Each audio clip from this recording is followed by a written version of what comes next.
एक चीज़ और मेरे दिमाग में आ रही है, मतलब मोस्टली मैंने लेडीज़ को ही सुना है थायराइड, तो मेल्स में ऐसी प्रॉब्लम नहीं है? होती है, मेल्स में भी हाइपो या हाइपरथायरॉयडिज्म हो सकता है एंड होता भी है, बट हाँ अगर हम केसेस की बात करें तो फीमेल्स में ज़्यादा होता है हार्मोन चेंजेस, हॉर्मोन्स की वजह से, क्योंकि ईस्ट्रोजन हार्मोन की वजह से।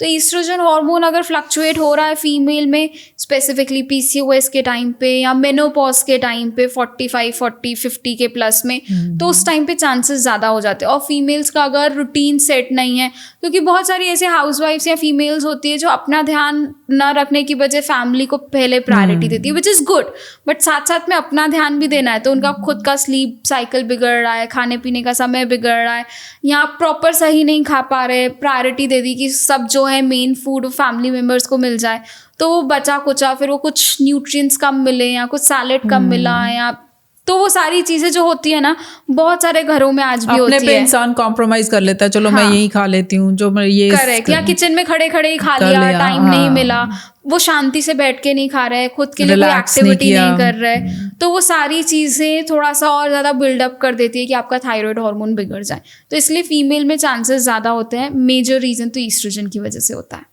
एक्चुअली मुझे लगता है फीमेल्स को लगता है कि कोई नहीं, हम ही सफ़र कर रहे हैं ना, कोई बात नहीं, थोड़ा सा कर लेंगे, पर उनको ये नहीं ध्यान में आता कि अगर ये प्रॉब्लम और बढ़ गई तो फिर वो केवल वो नहीं, सारी फैमिली सफ़र करेगी। बिल्कुल, खुद का ध्यान नहीं दिया तो आगे चल के सबका कैसे ध्यान देंगे।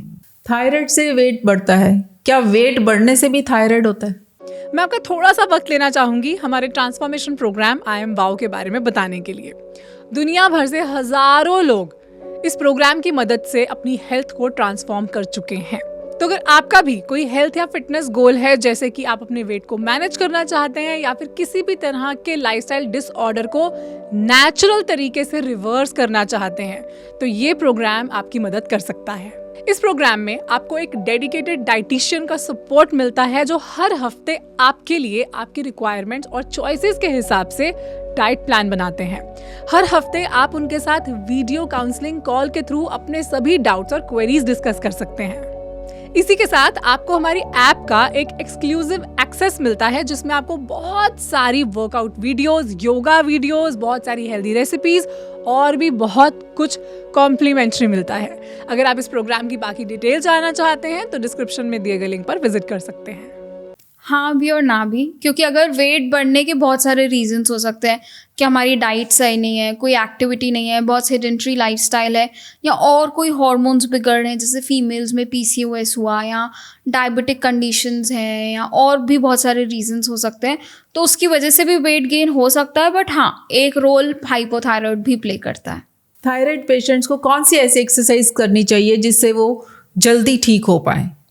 वैसे तो सारी ही एक्सरसाइज हेल्पफुल होती हैं, कि चाहे आप स्ट्रेंथ ट्रेनिंग करो, वॉक करो, स्विमिंग, साइकिलिंग, प्राणायाम या योगा। बट योगा में से कुछ आसनास होते हैं जिससे थायराइड ग्लैंड को थोड़ा सा और एक्टिवेट किया जा सकता है, या प्राणायाम होते हैं, भुजंगासन जैसे करते हैं, धनुरासन, या नॉर्मल टैपिंग भी कर सकते हैं कि आप अपने नेक के पास मसाज कर लो ताकि थायराइड ग्लैंड थोड़ा एक्टिव हो। उज्जाई प्राणायाम भी कहते हैं ना, गले से सांस लेके छोड़ना, और सिंहासन। हाँ, बहुत सारे अलग अलग आसनास होते हैं। इवन ओम चैंटिंग भी मैंने सुना बहुत इफेक्टिव है इसमें। हाँ, क्योंकि आप उसको लंबे समय तक वो खींचते हो वो आवाज़ को, तो उसकी वजह से वो एक्टिवेट होता है, क्योंकि वॉइस बॉक्स के सामने ही है। तो आप जितना एक प्रॉपर ध्वनि लेके आते हो अपना कोई भी चीज़ में, तो थायराइड ग्लैंड एक्टिवेट होता है। आप स्ट्रेंथ ट्रेनिंग तो साथ साथ में इम्पॉर्टेंट है, क्योंकि वो मसल को एक्टिवेट करेगा। और अब फिर हम प्राणायाम, योगा, ये सारी चीज़ें कर सकते हैं। थायराइड और लिवर का क्या कनेक्शन है? कनेक्शन तो है, क्योंकि हमारा मेन जितना भी मेजर फूड का स्टोरेज या उसको कन्वर्जन, मेटाबॉलिज्म हमारा लिवर के अंदर ही होता है। तो वो थायराइड हार्मोन के थ्रू ही हो रहा है, तो वो लिंक्ड है। तो अगर थायराइड डिस्टर्ब है तो हो सकता है कि आपका लिवर प्रोफाइल भी थोड़ा बहुत डिस्टर्ब हो जाए, या लिवर की फंक्शनिंग, या रिवर्स अगर लिवर थोड़ा खराब है, फैटी लिवर है तो हो सकता है कि थायराइड हार्मोन भी डिस्टर्ब हो सकता है। तो कोरिलेटेड है। थायराइड प्रॉब्लम होने से और कौन कौन सी बीमारियों का खतरा बढ़ जाता है? बहुत सारी, क्योंकि सब कनेक्टेड होते हैं सारे हॉर्मोन्स। जैसे हमने बात की थी स्टार्ट में कि हमारी बॉडी का रिमोट कंट्रोल है basically, speed controller, metabolism controller, तो उसकी वजह से बहुत सारी चीज़ें कोरिलेट हो जाती है कि हमारे को जो इंसुलिन सेंसिटिविटी होती है वो होने लगती है, तो शुगर लेवल्स भी ऊपर नीचे होने लगते हैं, तो हो सकता है डायबिटीज़ डिटेक्ट हो जाए, या लिपिड प्रोफाइल बिगड़ सकती है, बैड कोलेस्ट्रॉल, ट्राइग्लिसराइड के लेवल्स बढ़ सकते हैं, वाइटामिन और मिनरल्स की बहुत आसानी से डेफिशिएंसीज होने लगती है क्योंकि बॉडी उस सही न्यूट्रिएंट्स को एब्जॉर्ब नहीं कर पा रही, तो उस केस में आयरन की डेफिशिएंसी कॉमनली हो जाएगी, तो हेयर फॉल, पेल स्किन, थकान लगना।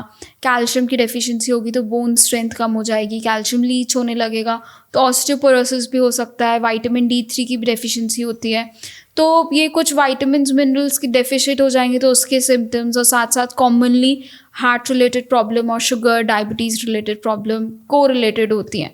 और फीमेल्स में तो स्पेसिफिकली अगर वो थायराइड मेनोपॉज के टाइम आया है तो ये सारी चीज़ें और ज़्यादा एक थोड़ी डेंजर जोन में आ जाती हैं कि अगर लाइफस्टाइल का ध्यान नहीं दिया तो ये सारी चीज़ें हो सकती हैं। सो वेट बढ़ना हमेशा ओवर ईटिंग नहीं होती, और ना ही थकान हमेशा लेजीनेस होती है।